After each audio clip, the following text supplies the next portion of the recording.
Have you ever stared at a picture of the Great Pyramid of Giza and just wondered, how? How did a civilization from 4,600 years ago, without our modern machinery, build something so massive, so precise, that it has stood the test of time?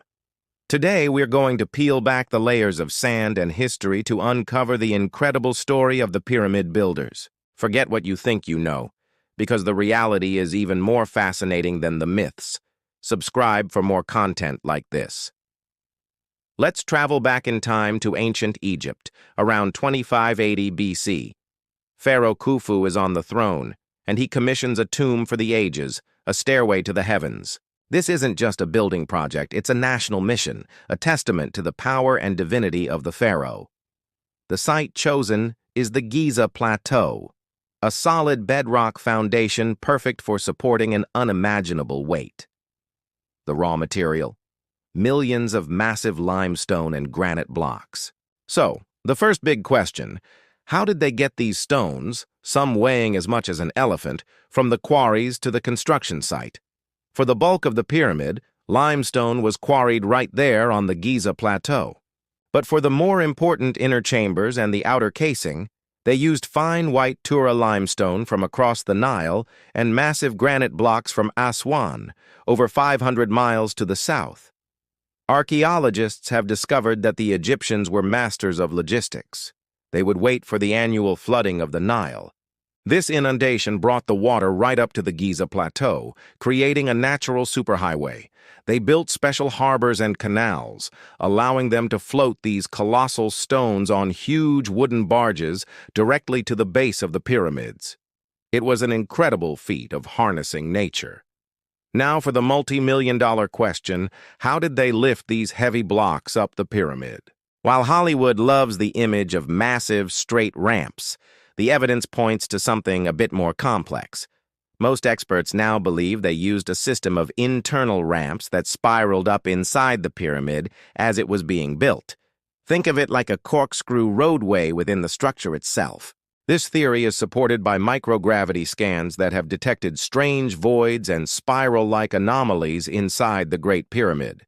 This method was not only more efficient, but also saved a huge amount of material compared to an external ramp. As they placed the outer casing stones, they would work from the top down, smoothing the surface to a brilliant, polished white that would have gleamed under the Egyptian sun. It must have been a breathtaking sight. But who were the people doing this back-breaking work?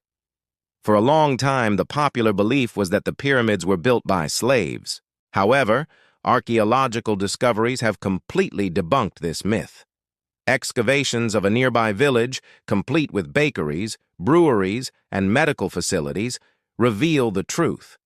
The builders were skilled Egyptian laborers. They were well-fed, receiving daily rations of bread, beer, and meat.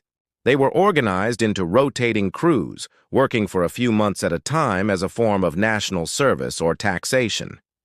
Finding skeletons with healed bones tells us they received medical care, something you wouldn't waste on a disposable workforce. These were respected artisans and laborers, proud to be building a monument for their king and their nation. They even left behind graffiti inside the pyramids, naming their work gangs things like the Drunkards of Menkaure or the Friends of Khufu gang.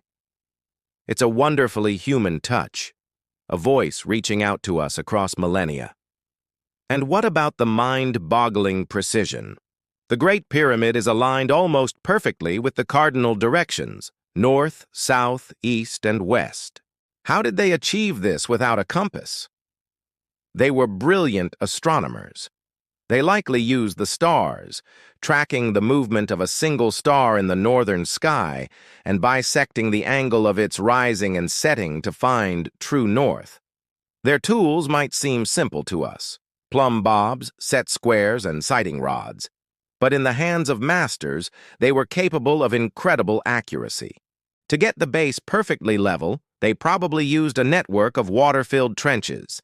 By marking the water level along the sides of the trenches, they could create a perfectly flat foundation across the entire 13-acre site.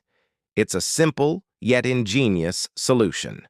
So let's put it all together.